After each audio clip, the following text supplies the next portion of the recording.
Mạสมัยថ្មីដែលតែងតែចង់បំបើដោះកូនដោយទឹកដោះម្ដាយហើយចង់សបោទឹកដោះក្នុងការស្តុកទុកពេលដែលខ្លួនឯងត្រឡប់ទៅធ្វើការឬក៏ចេញទៅបំពេញភារកិច្ចអីទៅមានទឹកដោះឲ្យកូនមុំអញ្ចឹងវីដេអូនេះគឺសម្រាប់អ្នកទាំងអស់គ្នា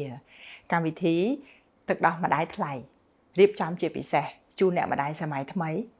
ដែលតែងតែចង់បានរបស់ល្អបំផុតសម្រាប់កូនជាទីស្រឡាញ់របស់ខ្លួន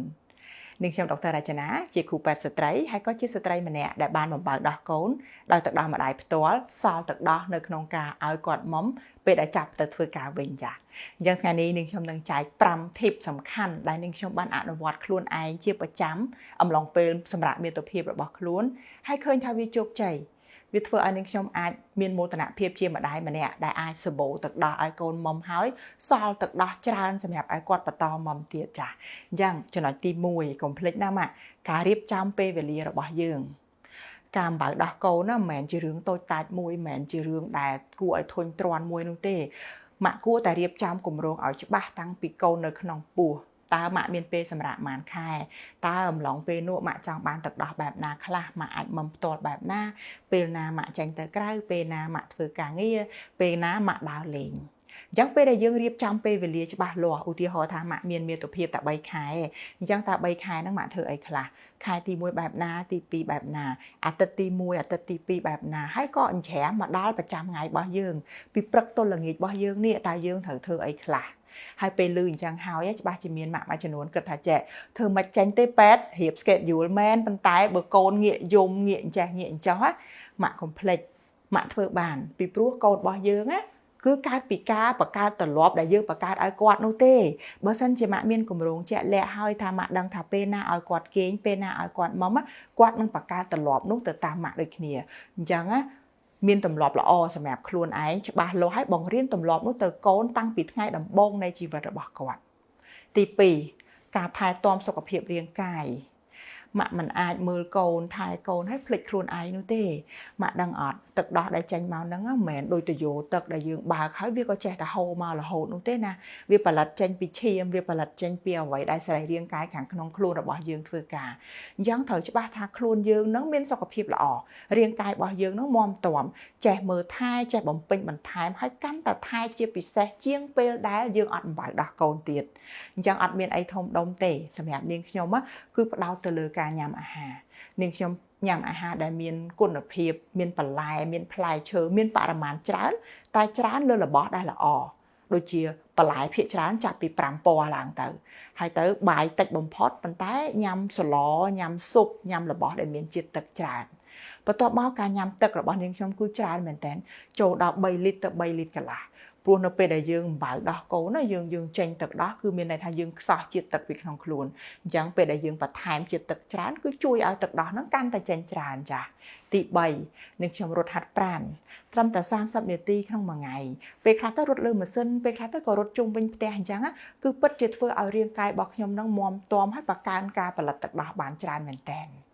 ទី3ផ្លូវចិត្តម៉ាក់ផ្លូវចិត្តម៉ាក់មិនអាចឲ្យខ្លួនឯងបខំបើដោះបូមទឹកដោះហើយគិតតែពី stress គិតតែពីរំពឹងថាអូទឹកដោះខ្ញុំតិចណាអូខ្ញុំចង់បានអញ្ចេះខ្ញុំឃើញគេអញ្ចេះឃើញគេអញ្ចោះម៉ាក់គិតអញ្ចឹងម៉ាក់អត់បានអីមកវិញទេម៉ាក់បានត្រឹមតែមានអារម្មណ៍មួយថាខ្លួនឯងនឹងអន់ខ្លួនឯងនឹងមិនដូចអ្នកនេះមិនដូចអ្នកនោះតែខ្ញុំលើកទឹកចិត្តឲ្យម៉ាក់យល់ប៉ុណ្ណេះបូមបានប៉ុណ្ណាយកប៉ុណ្ណឹងមុំបានប៉ុណ្ណាយកប៉ុណ្ណឹងម៉ាក់ខំឲ្យអស់លទ្ធភាពកុំឲ្យខ្លួនឯងជាប់គាំងជាមួយនឹងអារម្មណ៍មួយទៅប្រៀបធៀបជាមួយនឹងអ្នកដទៃអញ្ចឹងចេះលើកទឹកចិត្តខ្លួនឯងចេះយល់ថាតើខ្ញុំធ្វើអីទៅដែលសប្បាយចិត្តបើម៉ាក់ចង់ទៅមើលកុនម៉ាក់រៀបចំពេលវេលាទៅមើលកុនបើម៉ាក់ចូលចិត្តដើរផ្សារជួបមិត្តភ័ក្តិញ៉ាំកាហ្វេញ៉ាំតែម៉ាក់អាចរៀបចំពេលវេលាបាន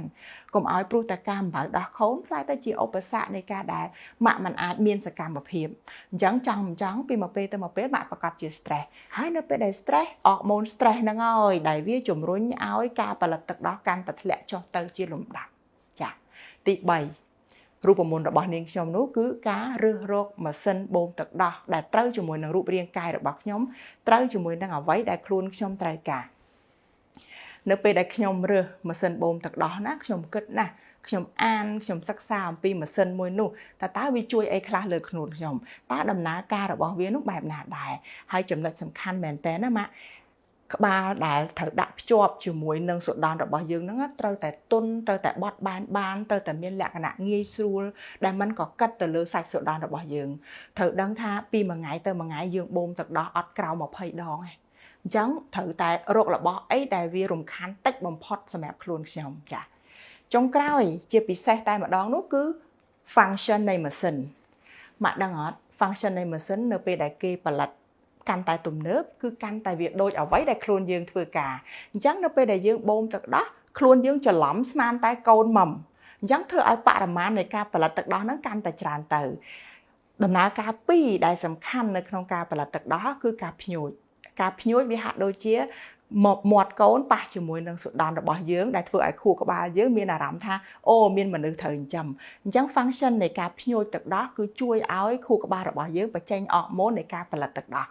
បានទី2ដំណើរការនៃការច្របាច់បញ្ចេញទឹកដោះដែលវាជួយឲ្យទឹកដោះដែលមាននៅក្នុងនោះច្របាច់ចេញមកអញ្ចឹងនៅពេលដែលឧបករណ៍បូមទឹកដោះរបស់យើងមានដំណើរការទាំងពីរនេះគឺស្មើនឹងវាដូចអ្វីដែលខ្លួនយើងធ្វើការអញ្ចឹងប្រសិទ្ធភាពនៃការមុំប្រសិទ្ធភាពនៃការបូមប្រសិទ្ធភាពនៃការស្ទរទុករបស់យើងនឹងគឺកាន់តែកើនឡើងចា៎ជាចុងក្រោយនេះខ្ញុំលើកទឹកចិត្តឲ្យម៉ាក់ទាំងអស់គ្នាតស៊ូឲ្យអស់លទ្ធភាពមិនថាបែបណាកុំឈប់ការអំបៅដោះកូនហើយទទួលយកនៅលទ្ធផលដែលខ្លួនឯងចង់បានកុំ stress កុំមានសម្ពាធយើងឲ្យតែបានអំបៅដោះកូនគឺអស្ចារ្យបំផុតហើយចា៎ដោយក្តីស្រឡាញ់ពីនេះខ្ញុំដុកទ័ររចនានិងពីសម្ភពរស់ដែលតែងតែជ្រោមជ្រែងតែងតែជំរុញស្ត្រីឲ្យបំបៅដោះកូនដោយទឹកដោះម្ដាយ